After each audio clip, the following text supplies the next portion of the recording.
So the first thing that I'd like to talk about is whether or not you believe that you deserve the opportunity.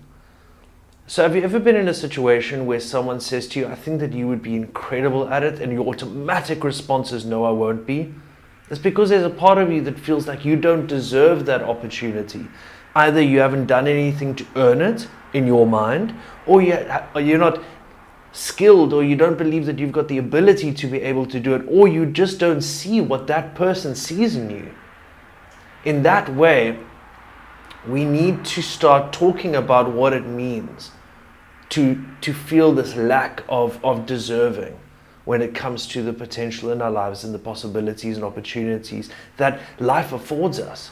So the first thing to talk about when we talk about what stands in our way of taking ownership of our opportunities, the most obvious place to start is to talk about ourselves. We are the first obstacle when it comes to the opportunities in our life, not only because of how we see the world or how we treat the people that could open doors for us and open new worlds of opportunity in our lives. The first person who's in our way is us. And a lot of the time, it is not because of how we interpret the world, it is because of how we believe the world interprets us. So, if someone were to say to you, I think that you would be incredible at this particular thing, or maybe you should go try that, or whatever it is, that anxiety, that insecurity, the fear, all comes from how you believe the world sees you.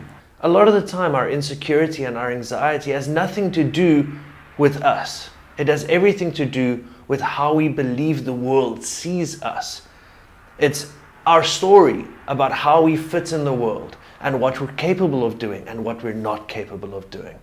The first step to owning opportunities is to believe that we're entirely capable of achieving it, finishing it, and extracting the value for other people that there is to collect. So in that way, our first obstacle in understanding how we can best own our opportunities is to start looking at how are we getting in the way.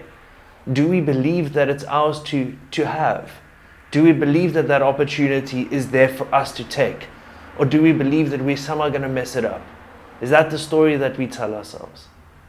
Is there going to be someone who will be better and then show us up that we aren't as good and that we aren't needed and that we aren't beautiful and special and unique and can bring our own abilities, strengths and skills to that particular problem? Do we say no to ourselves long before the rest of the world does? Why? Because we expect the world to. We expect that the world will say, no, sit down. Sit down, this is not for you. This opportunity, don't even try. We convince ourselves that that's what the world says. And in that way, stop ourselves and don't take ownership of our opportunities. So here's what I've got to tell you. If the opportunity exists in your world, in other words, you have seen it, or someone has shown it to you, opened that door for you, it is because you've earned it. It is that thing of you cannot think something or feel something that doesn't belong to you.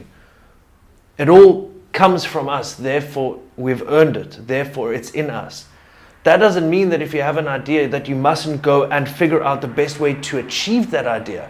But I promise you that if you've thought about it, if you can see that this is something that I should be doing, or if someone else sees it in you and there's a part of you that really wishes it could be true, then it's yours for the taking. If that thing is true in yourself, if there's a part of you that knows, I could be doing this, if that thought exists, it already is yours. You don't need the permission of anyone. You don't need to be waiting for anyone to give you the validation or the sense of certainty that that belongs to you. If you've thought it, then it's there for you to take. End of story.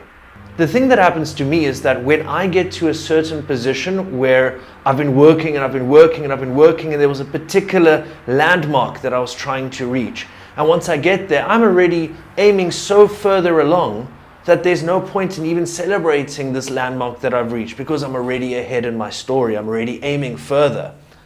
One of the things that is easy to forget in this stretching out of landmarks and achieving and then projecting and creating a future is that you forget where you've been. This is what I want you to remember. You have worked hard to get where you are today. It's easy to forget the road that you've traveled. It's easy to doubt yourself and your ability because your ambition is so large. You've done everything that you've needed to be able to see the opportunity, and therefore it belongs to you. Do me a favor. Respect yourself by respecting your opportunity.